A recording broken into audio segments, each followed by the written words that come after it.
오늘 마지막 컴퓨터 비전 스터디이고요. 오늘 주제는 reinforcement learning입니다. 우선 지금까지 배운 것을 돌이켜보면 가장 처음에 supervised learning을 배웠죠. supervised learning은 이 y 밸류가 레이블이 주어져 있어가지고 주어진 x 값에 대해서 y 값을 예측을 하는 모델을 설정을 했고요. 그 예시로 클래시피케이션, 리그레션, 디텍션 이런 것들을 처음에 배웠습니다. 슈퍼바이즈 러닝 다음에는 언슈퍼바이즈 러닝을 배웠는데 슈퍼바이즈 러닝과 다르게 그 X 밸류만 주어져서 이 데이터의 성질 자체만 추적하는 모델이고요. 그래서 이거 같은 경우에는 그 X 밸류의 분포를 그 군집화하는 클러스터링, 그리고 각각의 피처들 중에서 영향력이 있는 것들만 골라내는 디멘셔널 리덕션, 그리고 이런 x 값의 분포들에 대한 어떤 확률 분포를 구하는 것들을 해봤습니다. 그래서 이렇게 확률을 구하는 것들을 해봤고요. 인공지능의 세 가지 축이라고 할 수 있는 이 슈퍼바이즈 러닝, 언슈퍼바이즈 러닝, 그리고 마지막으로 오늘 배울 것은 리인포스먼트 러닝입니다. 리인포스먼트는 우리가 학습시킬 에이전트가 주어질 인바이러먼트에 대해서 어떻게 행동할지 그 액션을 학습하는 거고요. 그 학습시킬 방법으로 슈퍼바이즈 러닝에서는 레이블 데이터인 Y를 이용했고 언슈퍼바이즈 러닝에서는 X 그 데이터 자체를 사용했다면 우리는 환경이 주어주는 리워드를 모델을 학습하는 데 사용하게 됩니다.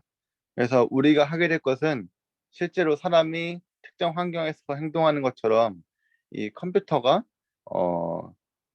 시시각각 급변하는 환경에 대해서 목적을 이룰 수 있는 최적의 행동을 선택할 수 있도록 훈련시키는 겁니다. 오늘 배울 것은 리인포스 러닝에 대한 기본 개념, 그리고 마카로프 디시전 프로세스, 그리고 큐 러닝 폴리스 그레디언트고요. 저는 이만큼 큐 러닝까지 이번 학습에서 발표를 맡았습니다. 리인포스먼트 러닝의 기본적인 스키마를 살펴봅시다. 우선 처음에 에이전트가 존재합니다. 이 에이전트는 그 에이전트가 존재하는 인바이러먼트에서부터 그 처음 스테이트를 공급을 받고요. 이 주어진 환경에 대해서 어떤 행동을 취할지 결정을 하게 됩니다. 그러면 환경은 이 에이전트가 취한 이 액션에 대해서 그 결과가 어떤지를 알려주고 다음 스테이트를 알려줍니다. 그러면 에이전트는 다시 한번 행동하고 인바이러먼트는 리워드와 스테이지를 받고 에이전트는 행동을 하고 이게 타임 스텝이 끝날 때까지 반복해서 이루어지는 것이지요. 그래서 이 에이전트가 받게 되는 리워드를 최대치하기 위해서 훈련을 하게 되는데 이걸로 해결할 수 있는 간단한 문제들을 몇 가지 이야기하자면 카트퍼 플라버런에서는 이 마차에 대해서 그 좌우로 가는 힘을 그 에이전트가 선택을 할 수 있고요. 그래서 이 막대가 위쪽을 향할 때마다 점수를 받게 해가지고 에이전트가 막대를 가능한 똑바로 세울 수 있도록 훈련을 합니다. 또 로봇 로코모션에서는 왼쪽에서 보이는 건 휴먼 모델, 오른쪽에 보이는 건 엔트 모델인데 이 각각의 모델들이 넘어지지 않고 그리고 앞으로 나아갈 수 있도록 이 각각의 조인트에 대해서 토크를 컴퓨터가 입력해주는 식으로 진행이 됩니다. 그리고 아타리 게임은 그 고전 게임들인데요. 뭐 이런 핑퐁이라든지 블럭 깨기 이런 것들에 대해서 컴퓨터가 그 스테이지를 깔끔하게 깰 수 있도록 하는 것이 우리의 훈련 목표고요. 뭐 간단하게 여기에서는 리워드를 특별히 설정해 줄 수도 있지만 그 게임 점수 자체를 리워드로 사용해서 훈련시킬 수 있습니다. 오늘 마지막으로 알파고가 이세돌을 이겼을 때 그 방법에서 리인포스먼트 러닝이 사용되었는데 간단하게 그 컴퓨터가 선택할 수 있는 행동들은 이 각각의 점들마다 이 교차점에 돌을 넣을 수 있죠. 바둑에서는 어떤 점에다가 돌을 놓을 것인지를 선택할 수 있고 그래서 게임을 이길 때마다 1점씩 얻는 식으로 리워드를 설정할 수 있습니다. 여기까지만 배웠을 때는 이 방법들의 리인포스먼트 러닝을 사용할 수 있다는 거는 이해할 수 있지만, 그래서 우리가 구체적으로 의료에 어떻게 활용할 수 있는지는 좀 생각하기 어려울 것 같아서 제가 관련 연구들을 조금 찾아왔습니다. 이 연구 같은 경우에는 옵살몰러지 안과학에서 리인포스먼트 러닝을 사용한 건데요. 뭐 다양한 사용법이 있겠지만 여기서는 레이블의 수를 줄이면서 학습시킬 수 있는 방법에 대해서 이 강화학습의 장점을 설명하고 있습니다. 우리가 일반적으로 알고 있는 이미지 인식에서는 컨볼루션 뉴럴 네트워크를 사용하는데, 이러한 슈퍼바이즈드 러닝에서는 각각의 구조물들을 클리니션이 다 일일이 레이블링을 해줘야 돼요. 근데 이런 것들은 아무나 할 수 없고 클리니션만 할 수 있는 거기 때문에 굉장히 코스트가 높아지는 단점이 있고, 또 클리니션의 입장에서도 내가 이거 왜 하고 있지, 이런 동기부여의 단점이 있을 수 있습니다. 그래서 반드시 컨볼루션 뉴럴 네트워크가 쓰이지 않더라도 리인포스먼트 러닝을 통해서 이런 활동들을 할 수 있다는 것을 보여드리고 싶었고요. 그 다음으로 사용될 수 있는 것들은 퍼스널라이즈 트리트먼트입니다. 이거는 프리시전 메디슨, 정밀의학의 일부분으로서 개인 맞춤형 약물 추천 방법이라고 할 수 있고요. 여기서도 딥 리인포스먼트 러닝이 사용되는 것을 볼 수 있습니다. 그래서 강의를 학습하셨다면 보셨겠지만 여기서도 이 액터 네트워크와 크리틱 네트워크가 서로 상호작용하는 모습을 볼 수 있고요. 특별한 점으로는 약물 같은 경우에는 가장 효과가 좋은 한두 가지만 선택이 되기 때문에 탑 K 랭킹이라고 가장 좋은 드러그 몇 개만 추천하는 방식으로 모델이 설계되었습니다. 그래서 여기 보시는 테이블처럼 이 모델이 각각의 유전자가 발현된 환자를 대상으로 어떤 약물을 어떻게 추천하고 있는지에 대한 확률표를 보여주고 있고, 이런 식으로 프리시전 메디신에서도 리인포스먼트 러닝을 사용할 수 있습니다. 그럼 마지막으로 약물 개발에서도 리인포스먼트 러닝을 사용할 수 있는데, 우리가 지금까지 배운 이 리인포스먼트 러닝은 에이전트는 주어진 인바이러먼트에 대해서 스테이트와 리워드를 받는데, 반대로 인버스 리인포스먼트 러닝이라고 에이전트가 인바이러먼트에서 취한 액션을 가지고 스테이트와 리워드를 추론하는 방식입니다. 그래서 만약에 사람들이 이렇게 하면 잘 되는 건 알고 있어. 그런데 왜 그런지는 잘 몰라. 이런 것들을 컴퓨터가 좀 정량적으로 그 이유를 설명할 수 있는 모델들이고요. 여기 보시면 여기 모델의 스키마에서 우리가 배웠던 에이전트 네트워크와 인바이러먼트가 있는 것을 확인할 수 있습니다. 또 별개로 이런 식으로 약물을 개발할 때 컴퓨터가 약물의 구조를 추천하는 식으로도 AI가 이용될 수 있다는 것을 소개드리고 싶었습니다. 이런 식으로 리인포스 러닝 또한 의료계에서 쓰이는데, 그러면 우선 이 리인포스먼트 러닝을 어떤 식으로 정의할 것인지가 중요합니다. 우선 문제를 정의하고 나면 그 문제를 해결하는 것이 그렇게 어려운 일이 아니기 때문에 우리가 이것을 수학적으로 어떻게 공식화할 것인지가 중요한데요. 그 방법으로 마카로프 디시전 프로세스라는 것을 쓸 수 있습니다. 이 MDP라고 줄여서 많이 이야기를 하고요. 이거 같은 경우에는 reinforced learning 문제에 대해서 수학적인 공식을 표현한 겁니다. 들어가는 파라미터로는 state, action, reward 이렇게 있고, 그 다음에 trace probability, 그 다음 state와 action이 어떻게 올 것인지, 그리고 마지막으로 discount factor, 할인율이 어떻게 올 것인지에 대해서 5가지 파라미터가 들어갑니다. 이 앞에 4가지는 그럴 수 있지만 이해할 수 있겠지만 이 디스카운트 팩터에 대해서 궁금해하실 분이 계실 것 같습니다. 이 할인율은 어떻게 보면 이자율의 반대 개념입니다.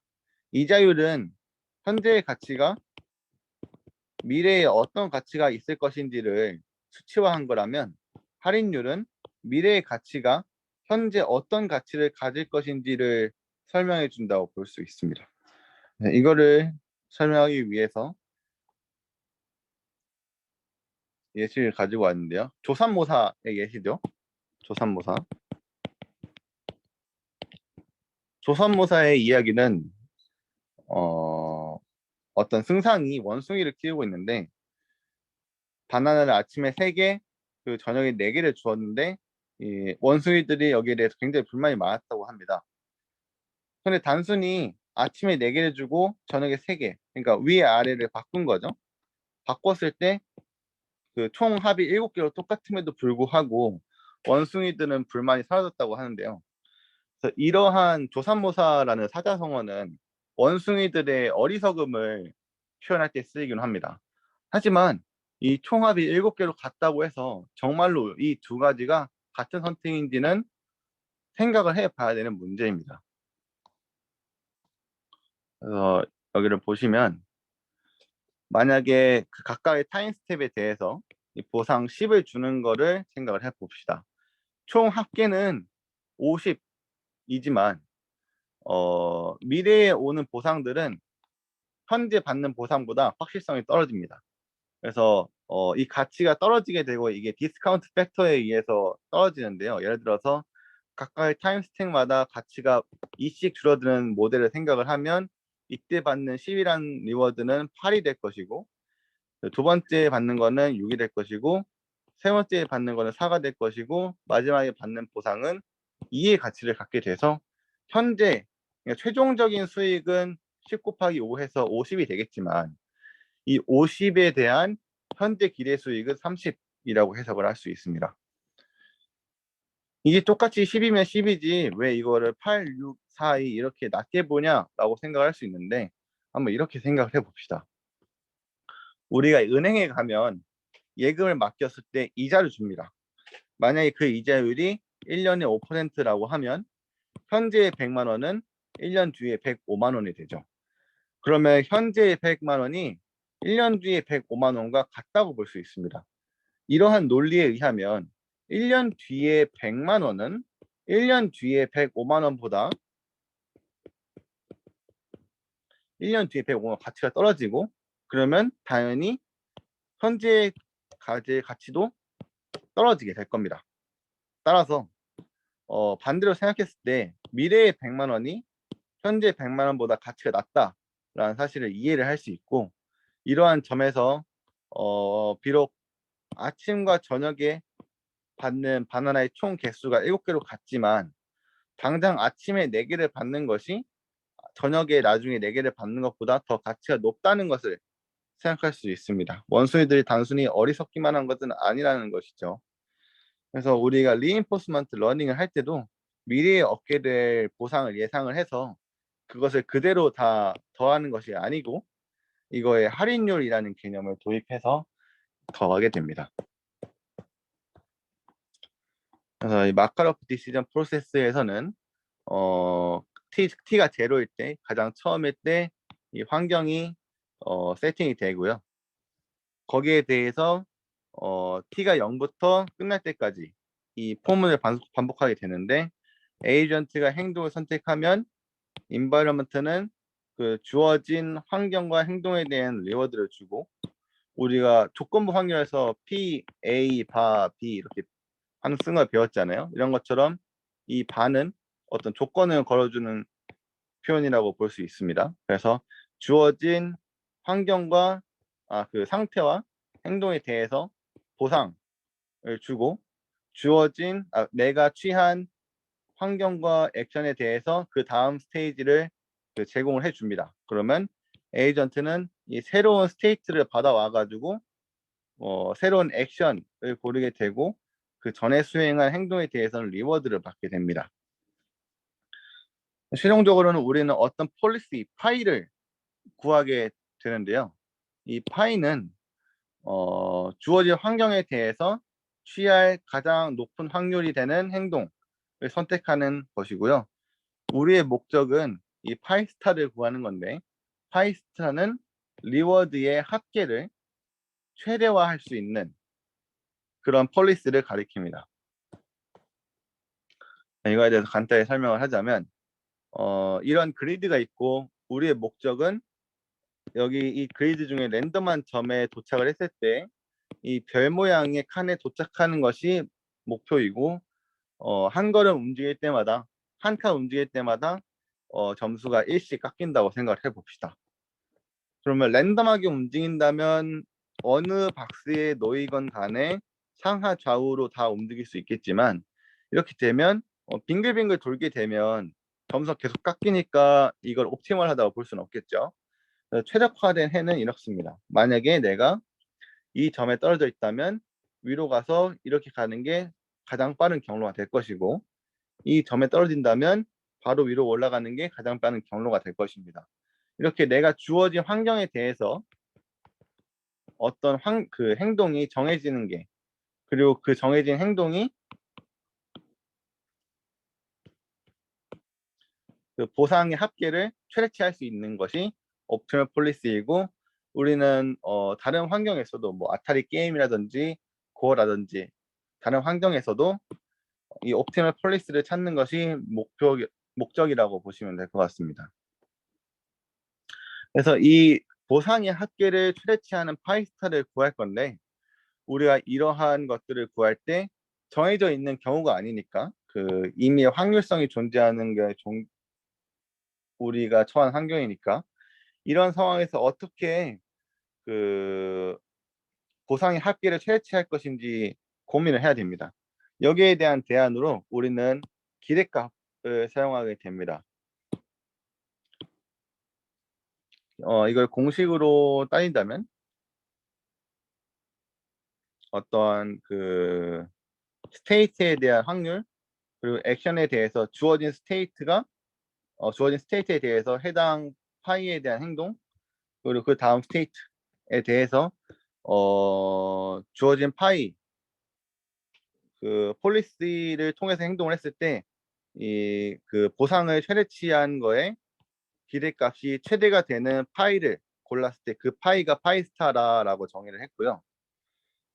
그래서 이게 가장 좋은 값이라고 설명을 하려면 그 값이 얼마나 좋은 값인지 정량적으로 표현할 수 있어야겠죠. 이거에 대해서 우리는 밸류 펑션과 Q 밸류 펑션을 이야기하게 됩니다. 밸류 펑션은 단순히 주어진 환경에서 해당 정책을 골랐을 때 이 보상이 얼마나 나올 것이냐라는 것이고, 이거는 그 해당 폴리시에서 현재 상황이 얼마나 좋은지를 평가할 수 있는 것이죠. 그리고 우리가 어떤 행동, 뭐 예를 들어서 상, 하, 좌, 우 각각의 행동을 했을 때 위로 가는 게 좋은 건지 아래로 가는 게 좋은 건지를 선택을 하려면 각각의 행동들이 어떤 결과를 갖는지 예측을 해야 됩니다. 그래서 여기 위에 보이시는 거에 대해서 그 조건부에 액션을 더 걸어줬어요. 그래서 Q 파이 값은 S만 들어가는 것이 아니고 액션도 같이 들어가게 됩니다. 특정 환경에 대해서 그 Q, S, A를 구했을 때 만약에 방향이 4개라면 Q1, Q2, Q3, Q4 이렇게 4개가 나오겠죠. 이것들 중에 가장 Q 밸류가 높은 값이 Q 스타가 되고, 우리가 처해져 있는 상황에서 골라야 할 가장 이상적인 행동이 됩니다. 그래서 이 벨맨 이퀘이션은 이 각각의 행동들을 그 주어진 상황에서 고를 수 있는, 주어진 상황과 액션에 대해서 얻는 보상 플러스 그 다음 스테이지와 액션에 대해서 보상을 할인율 적용한 거를 더한 게 현재 Q 밸류가 될 것이고요. 그 우리가 골라야 되는 파이 스타는 각각의 상황에 대해서 모두 Q 스타를 고를 수 있는 파이가 될 겁니다. 옵티멀 폴리시 파이 스타는 그 어떠한 상황에서도 Q 스타를 고를 수 있는 거를 이야기를 하는 거죠. 그래서 이 Q스타를 고르는 거를 벨만 이퀘이션을 통해서 설명할 수 있는데 이거를 바로 계산할 수는 없고 어떤 수열의 형태로 Q 밸류 공식을 표현을 해서 이거를 무한대까지 갔을 때 이것이 QI가 Q스타로 수렴할 것이라고 이야기를 합니다. 이거에 대한 수학적인 증명은 강의에서 소개되지 않았고요.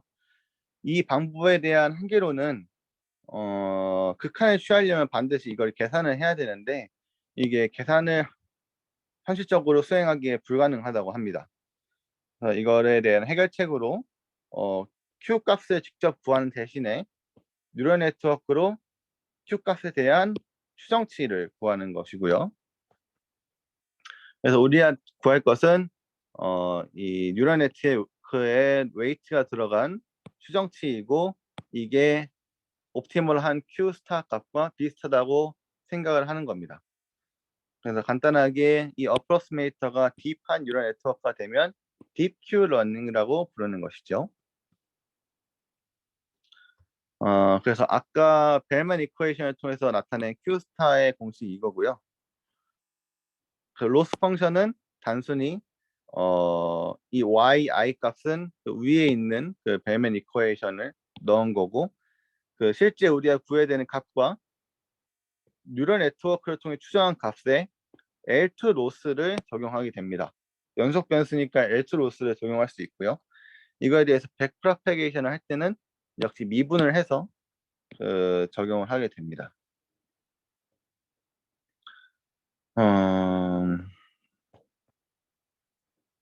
실제로 아타리 게임에서 이거를 수행하는 거를 한번 살펴봅시다.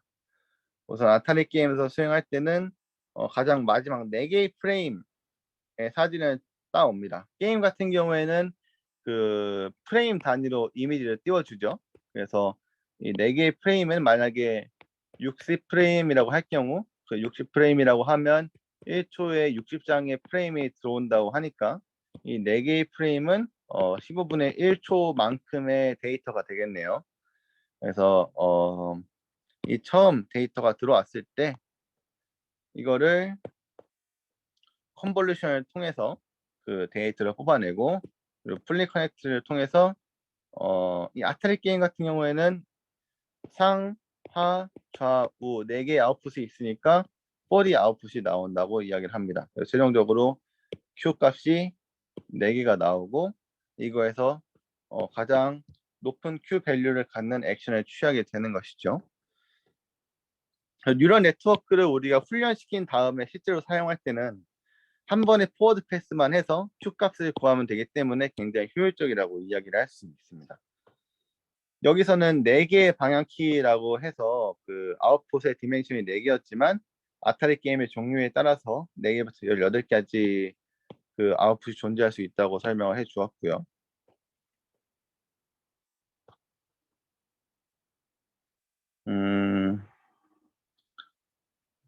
그래서 다시 이론적으로는 이런데 발생할 수 있는 문제점이 몇 가지가 있다는 겁니다. 첫 번째로는 리인포스 러닝 같은 경우에는 환경과 상호작용하기 때문에 시간 데이터가 들어가서 여기 위에서 보여드린 것처럼 이 4개의 데이터가 시간적으로 연속된 데이터라는 겁니다. 서로 코릴레이션이 걸려 있죠. 이것 때문에 만약에 에이전트가 어떤 경험을 하고 그거를 데이터를 저장하고 바로 백프로페게이션을 하게 되면 그 주어진 방향대로 강화돼서 학습이 되는 약간 이걸 오버피팅이라고 이야기하기는 좀 그런데 아무튼 그 편향된 바이아스된 학습을 하게 됩니다. 그래서 이거에 대한 대안법으로 우선 경험을 한 에이전트가 경험을 한 거를 일단 저장을 다 한 다음에 이거를 랜덤하게 배치를 구해서 학습을 시킨다는 것이죠. 그래서 위에 있는 이 스텝에서 랜더마이즈 텀을 넣어가지고 시간적으로 불연속적으로 만들어서 편향되지 않도록 해줍니다. 이거에 대해서 약간 추가 자료를 제가 가져와 봤습니다.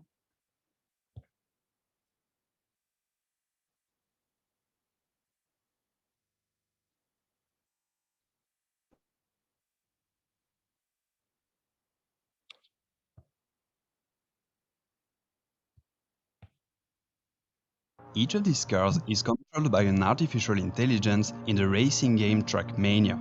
Brakes, not Each of these cars is controlled by an artificial intelligence in the racing game Trackmania. This AI is not very intelligent yet, but that's normal, it has just started to learn. In fact, I want to use a method called reinforcement learning to make this AI learn by itself how to drive as fast as possible. I also want it. 이 영상을 보시면 레이싱 게임을 통해서 강화학습 이론을 수행하려고 하고요. 최종 목표는 이 레이싱 카들을 운용하는 방법이 익힌 AI가 도착점까지 빠르게 움직이도록 하는 겁니다.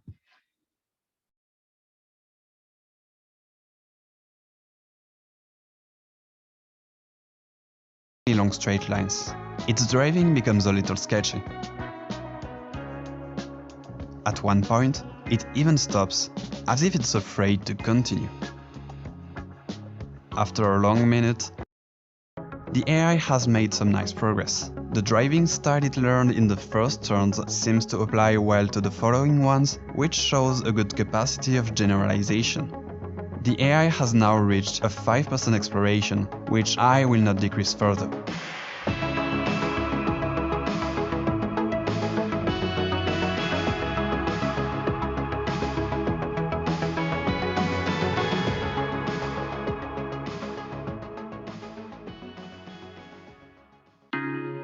It seems that the AI is stuck and can no longer progress. Here is its current personal best. In the first part of the map, the AI shows very little hesitation. This first portion has a lot of turns and short straights. But then, the AI arrives in a new section with mainly long straight lines. Its driving becomes a little sketchy. At one point, it even stops, as if it's afraid to continue. After a long minute, it finally decides to continue and dies. The AI seems to have difficulty adapting to this new type of road. Or maybe 여기서 보시면 reinforcement learning을 통해서 레이싱 카가 처음 시작 부분에서 어느 정도 나아가는 데까지 훈련시키는 데는 성공을 했습니다. 그런데 시작 지점에서 멀어지니까 훈련이 잘 안 되는 모습을 볼 수 있었는데요.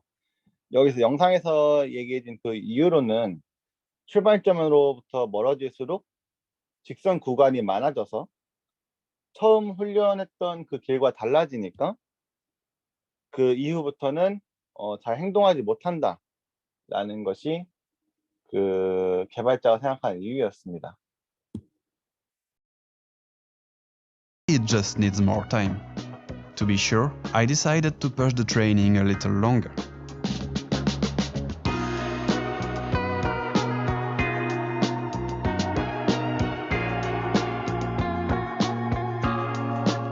After 10,000 more attempts, the AI hasn't made much progress.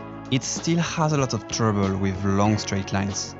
There may be several reasons for this, but I think the main one is overfitting, which is common in machine learning. In the exploration phase, the AI practices the same first few turns over and over again. Its neural network became a specialist of this kind of trajectories, learning them almost by heart, as if nothing else existed. But when the AI faces a new situation, the driving style it learned in the past is no longer appropriate. It needs to adapt. In a way, adapting means questioning everything it has learned in the past. If the AI tries to drastically change its strategy to adapt to these new roads, it risks to break everything that was working for the first few turns. When there is overfitting, there is no generalization. So what's the solution? Maybe the AI could drive each run on a different map to constantly learn new things. But at this point, I really don't want to spend hours building dozens of different maps. So I'm gonna do things differently. I'm going to restart training from the beginning. But now, each time the AI will start a new run, it will spawn at a random location on the map with a random speed and a random orientation. This should limit overfitting, since the AI will be forced to consider many different situations from the beginning.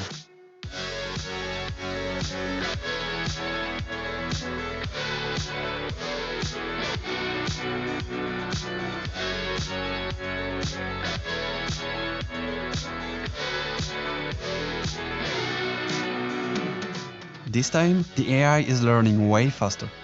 However, perhaps the AI managed to cover long distances just because it spawned in easy sections of the map. The real challenge is still to complete the track from start to finish. From now on, I will regularly test the AI outside of training on a normal race. Outside of training, I remove any exploration to optimize the AI's performance. I also increase the action frequency from 10 to 30 per second.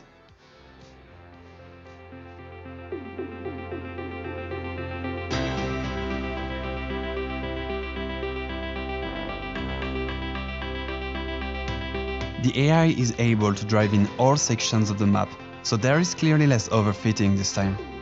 Now, the AI only has to combine everything in one run.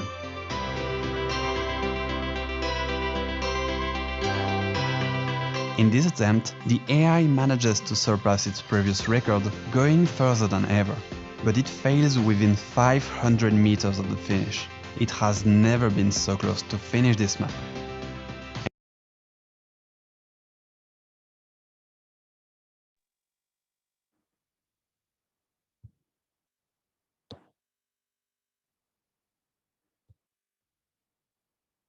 여기서 보신 것처럼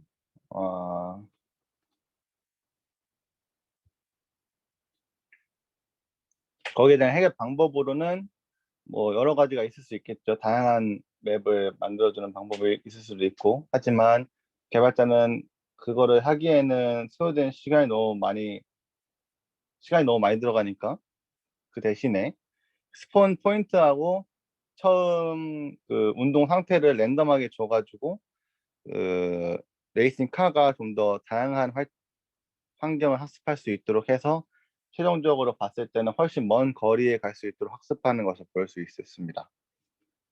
그래서 여기에서도 비슷하게 그 환경을 좀 바꿔줌으로써 좀 더 뭐랄까 다양한 웨이트들을 한 번에 업데이트 시켜서 그 데이터를 학습시키는데 좀 더 효율성이 올라간다라고 설명을 해줬었습니다.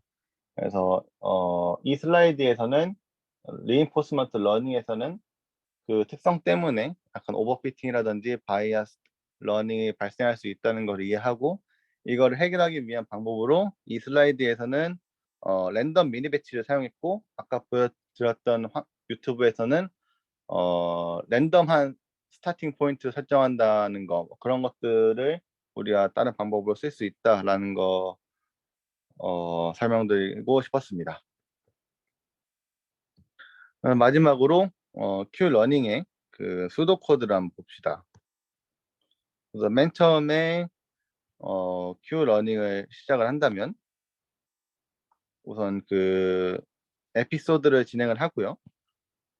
그리고 매 에피소드에 대해서 그 초기 상태를 시작을 하고,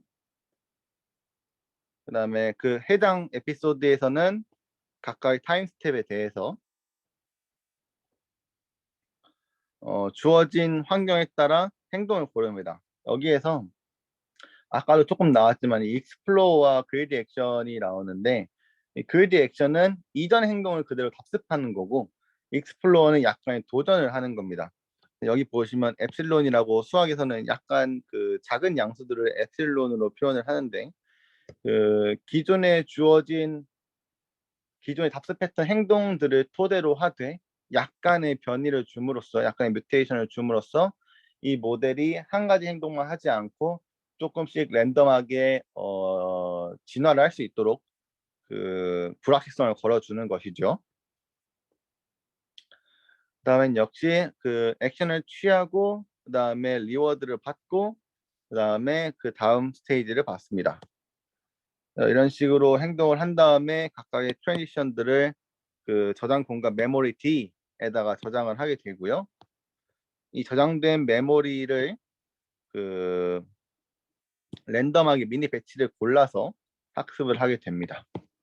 그래서 여기까지가 Q 그 밸류를 구하는 과정이었는데, 하지만 이렇게 해도 여전히 Q 밸류를 구하는 방법은 복잡합니다.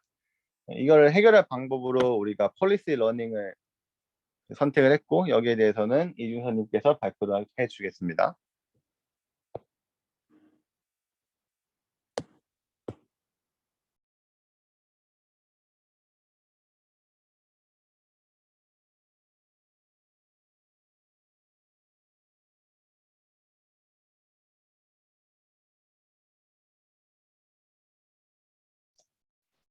네, 그러면 이어서 다음 내용 이어가겠습니다.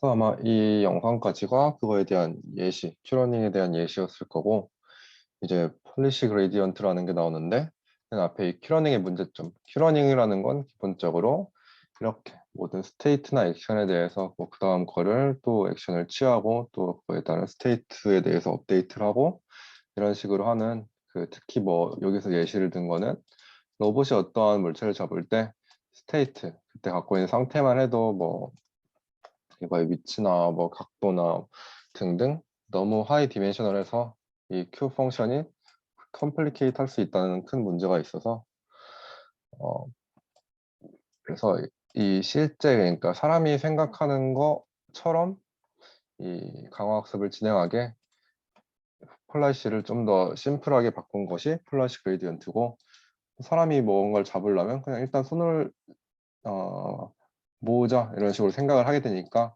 그런 식으로 폴라시를 직접적으로 학습해 보자는 게 이 폴라시 그레디언트의 목적이 되었습니다. 그래서 여기 폴라시에 대한 파라미터를 도입했는데 파이 세타에 대해서 폴라시가 되겠고 그리고 어떤 밸류라는 걸 J 세타라는 세타에 대한 식을 도입했는데 얘도 이 식을 들여다보면 결국 이 리워드인데 이 할인율이 적용된 리워드여서 결국 이걸 시그마 씌운 걸 보면 미래에 받을 보상의 누적. 그래서 약간 개념이 저는 이쪽 보면서 여기 앞에서 배운 로스 펑션 이거에 거의 반대되는 느낌이라고 생각했어요. 그래서 얘네 업데이트 할 때도 로스 펑션에선 그레디언트 디센트였는데 여기선 그레디언트 어센트에서 리월드가 최대가 되게 학습이 한다 뭐 이런 식으로 이해를 했거든요. 어쨌거나 이 최적이 되는 폴라리시를 마찬가지로 이걸 맥시멈 되게 하는 스타라고 할 수 있겠고 그래서 이걸 푸는 되게 수학적인 알고리즘, 레인포스 알고리즘이라는 게 여기서 나왔는데 여기서 일단 뭐 기대값이니까 특정 리어드 곱하기 그게 나를 확률을 해서 그거를 인테그럴 해준 게 여기서 말한 j 세타가 될 거고 여기서 이 타우라는 기호는 트래젝토리 그러니까 지금 뭐 어떠한 경로를 따라 쭉 따라와서 지금 현재까지 이르렀는지 그게 바로 이 r 타우가 될 거고 그 특정 트래젝토리에서 네, 리워드 값이 r 타우 이렇게 된 걸 확인할 수 있습니다. 근데 여기서 이제 그러면 얘를 업데이트하기 위해 그레디언트 어센트를 구하려면 마찬가지로 얘를 편미분해야 될 텐데 여기서는 이게 이 미분하는 게 인터랙터블하다고 해서 뭐 그 강의에서 말한 대로 해석을 해보자면 P가 뭐 세타에 대해서 여기 종속되어 그러니까 세타에 대한 조건부 확률이니까 세타에 대해 종속되어 있고 이거에 대해 편미분을 한 다음에 또 이거에 대해 타우에 대해서 또 인테그럴 하기 때문에 인터랙터블 하다라고 했는데 근데 이건 경희님한테 물어보고 싶었는데 이게 그러니까 실제로 수학적으로 계산은 가능은 한 거죠. 이 식이. 네, 그쵸. 근데 컴퓨터로 계산하는 거는 또 다른 문제니까.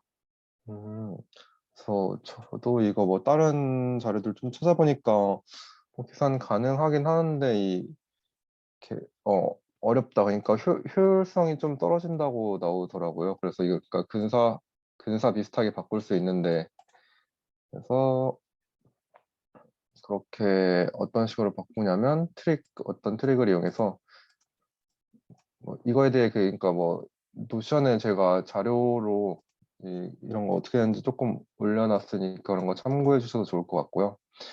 이 P를 세타에 대해서 편미분한다는 걸 이렇게 분모에 P를 다시 도입해서 그러면 이 P 타우분의 이 P 타우를 세타에 대해 편미분한 거는 이 로그 함수의 미분을 배웠으니까 이 식과 이 식이 똑같다는 건 아마 여기 계신 분들은 거의 다 아실 거예요. 그래서 이렇게 바꿀 수 있는데 그러면 좋은 점이 뭐냐면 여기 다시 대입을 하였을 때 P 타우 세타에 대한 타우를 밖으로 분리시킬 수 있다는 거죠. 그래서 그러면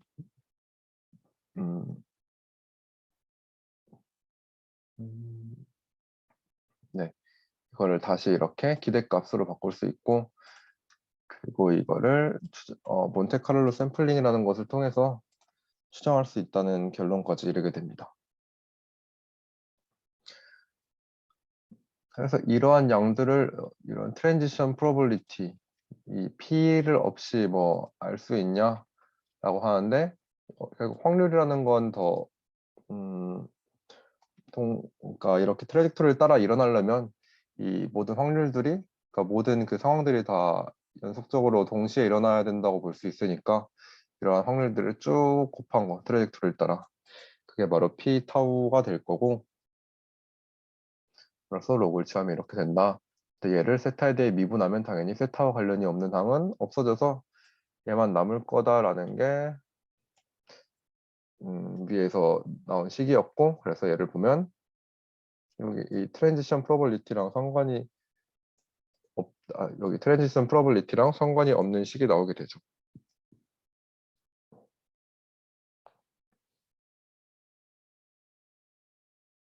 그래서 이제 그레디언트 어센트를 할 때 최대한 이 식을 많이 간소화시켜서 이렇게 바꿀 수 있었습니다.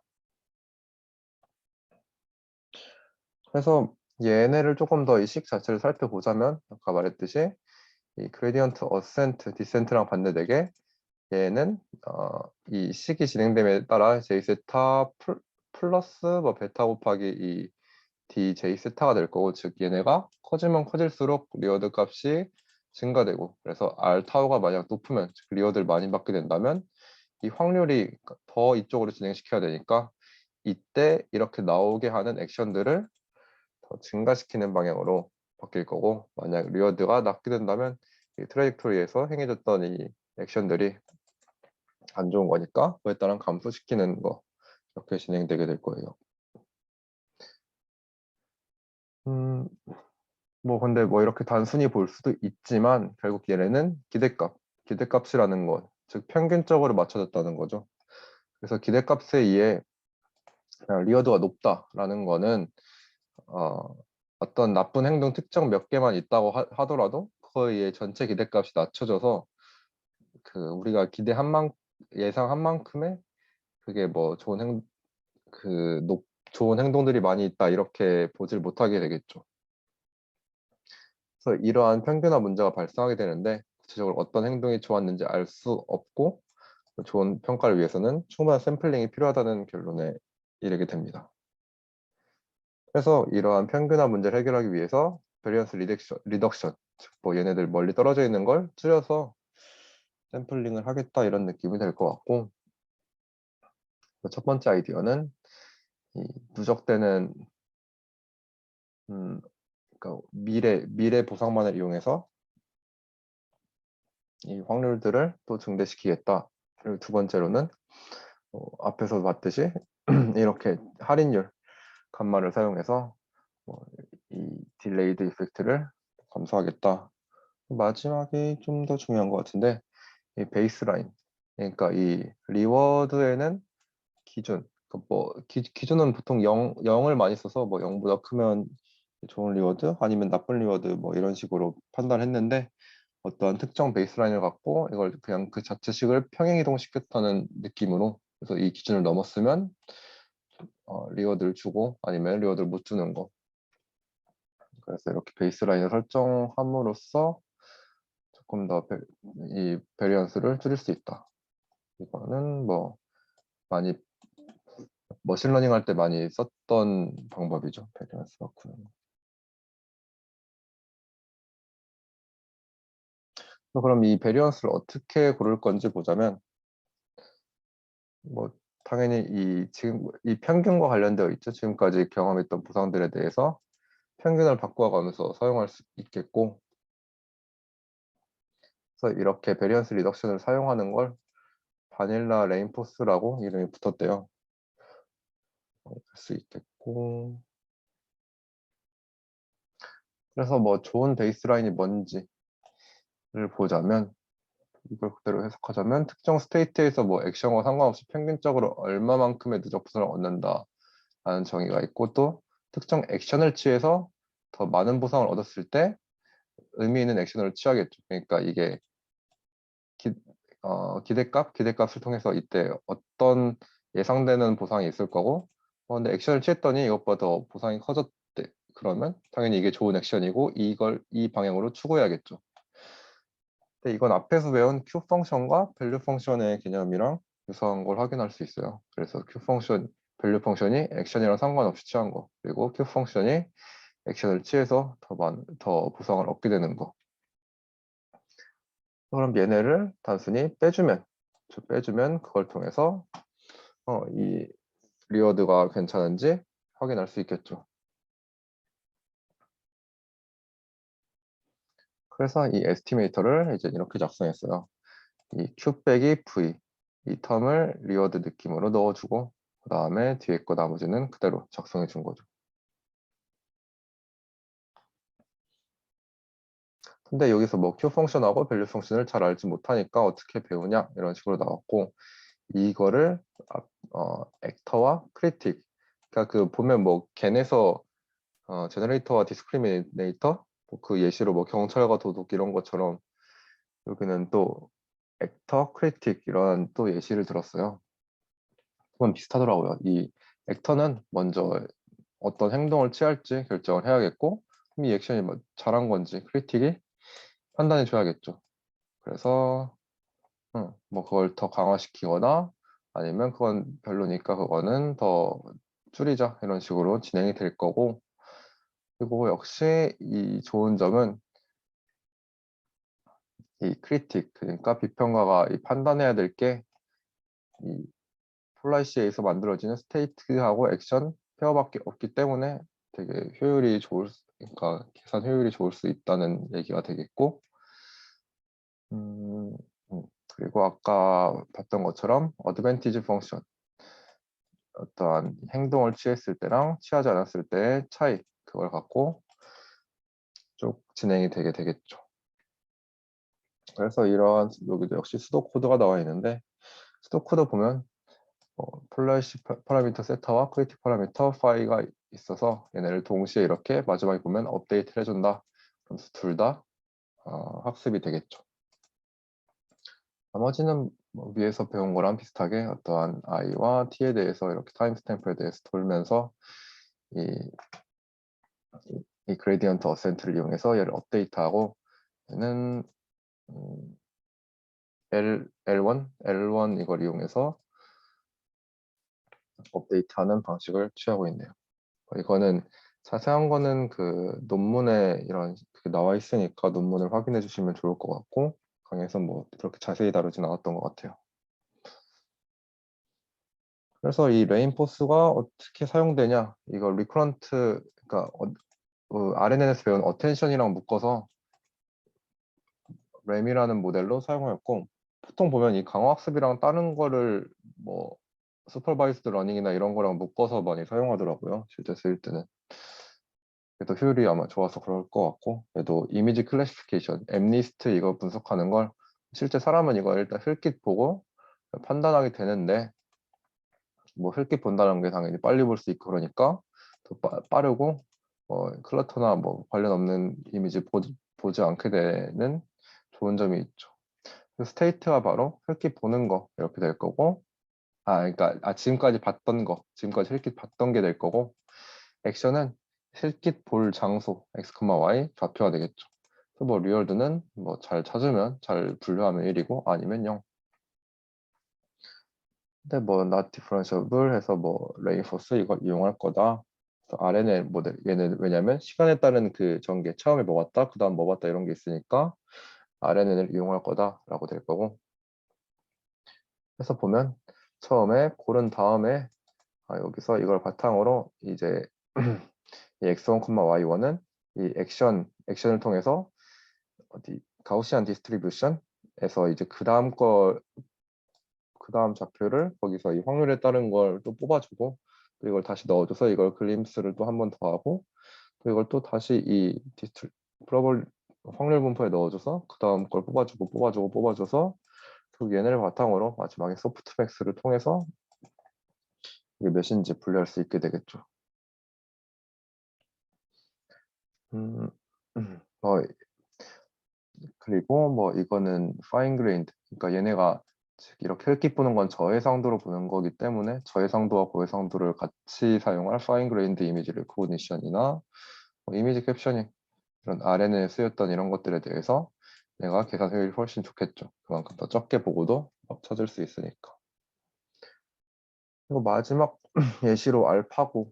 그래서 이 강의가 2017년도 강의인데 이때쯤에 커제랑 뭐 강의 보니까 뭐 그 전날에 뭐 커제랑 이 알파고랑 경기했다고 뭐 이런 식으로 하는데 그 한 몇 달 전? 몇 달 전에 알파고랑 이세돌이랑 경기를 했었죠. 이 알파고 때문에 사실 뭐 인공지능도 많이 화두가 되기도 했고 강화학습이라는 게 알려지기도 했으니까 굉장히 이 강화학습하고는 떼놔야 떼놓을 수 없는 얘기인 것 같고, 구글 딥마인드에서 만들었죠. 뭐 자세한 건 얘도 논문을 보면 될 것 같고, 대충 보자면 얘가 바로 슈퍼바이스드 러닝하고 레인포스먼트 러닝을 같이 결합시켜서, 이 슈퍼바이스드 러닝은 뭐 기존에 있는 이 바둑 대국들 이런 걸 바탕으로 뭐 어떤 값이 좋겠다 이런 걸 알 수 있을 거고, 레인포스먼트 러닝은 그래도 역시 이 스테이트와 액션, 생각보다 이 바둑은 간단하죠. 스테이트나 액션 같은 게, 액션 같은 건 어디다 둘지, 스테이트는 뭐 지금 바둑들이 놓여져 있는 상태 이 정도가 될 거니까, 그에 따라서 레인포스먼트 러닝을 사용해서 결국 마지막에 점수 몇 점을 냈냐 이런 걸 통해서 리워드를 정할 수 있을 것입니다.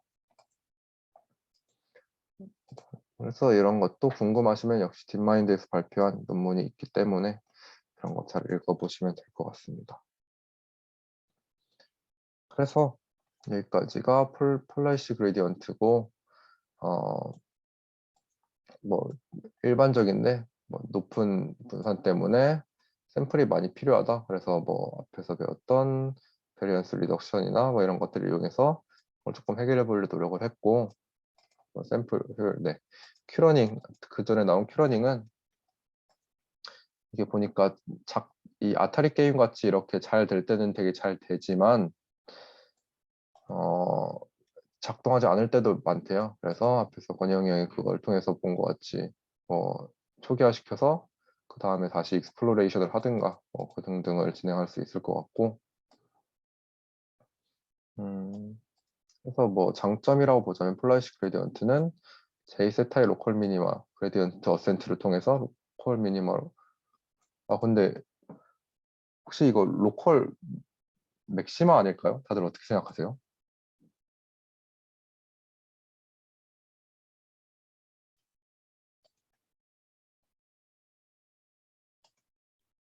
시기 정확히 기억이 안 나는데 네, 뭐였죠? 제이세타가? 제이세타가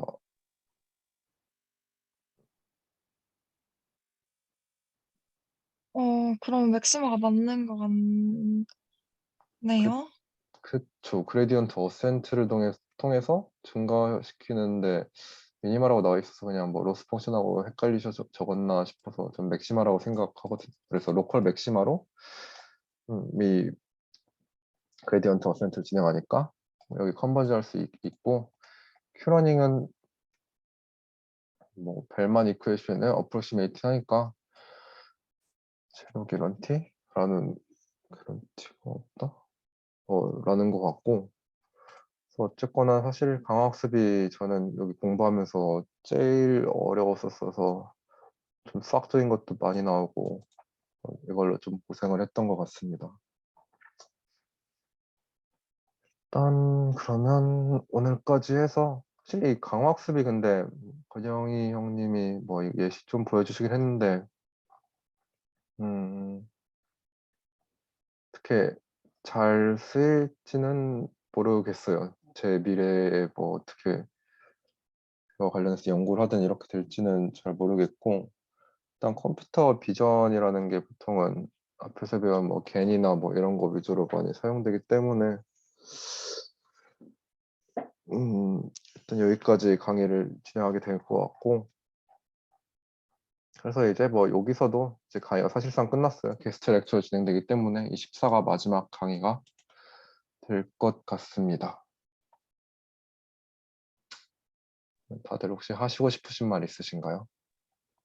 리인포스머닝 같은 경우에는 제가 생각하기에도 그렇게 막 직관적이고 그런 건 아니라서, 특히 뭐 게임이나 이런 거는 우리가 뭐 최적화된 루트를 탄다 이런 식으로 표현하면서 그걸 컴퓨터가 학습하겠다 이런 걸 생각했지만, 의료계에서는 사실 그런 걸 생각하기 쉽지 않은데, 만약에 추가적으로 생각을 한다면 어 예를 들어서 우리가 진료를 만약에 한다고 하면 그 진료를 위해서 가이드라인 같은 게 매번 나오거든요. 그 기존 문헌들을 토대로 어떤 환자가 어떤 그 환경에 처해 있으면 어떤 약을 도즈를 어떻게 주라 이런 식으로 나와 있는데, 그런 거를 판단하는 것 기준이 기존 문헌들인데, 이거를 AI를 통해서 리인포스 러닝을 시키면 조금 더 우리 인간의 입장에서는 인간의 한계로서 고려하지 않은 팩터들을 많이 넣을 수 있을 것 같아서,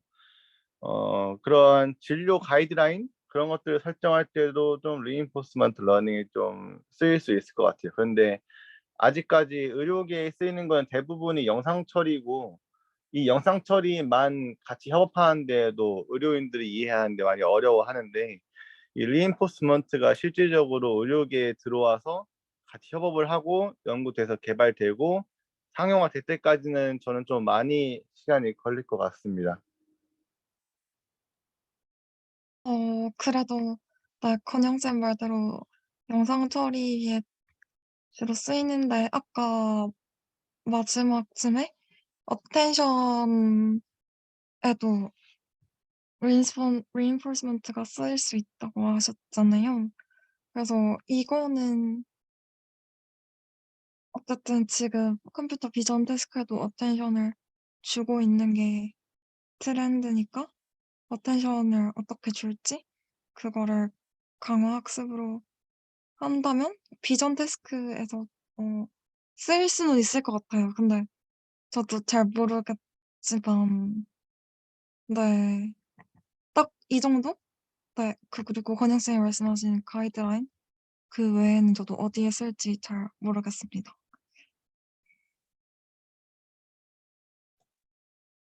네, 그러면 뭐 두 분 말씀하신 걸 보면 그렇게까지 그러니까 크게 알 필요는 없고 우리가 지금 한 이 정도를 통해서 뭐 이렇게 사실 여기서도 이 레인포스먼트 러닝이 완전 주된 건 아니고 다른 거하고 섞여서 쓰이니까 그 정도 공부함으로써 그냥 컴퓨터 비전할 때 나중에 무리가 없을 정도면 좋겠다 라는 게 이번 수업의 의의가 됐으면 또 좋았을 것 같고, 그러면 이제 오늘까지 해서 다 이번 컴퓨터 비전 스터디 몇 달이죠? 한 3달 했나? 3달 좀 넘은 한 4달? 4달 동안 다들 수고 많으셨습니다. 네. 진짜 수고 많으셨습니다.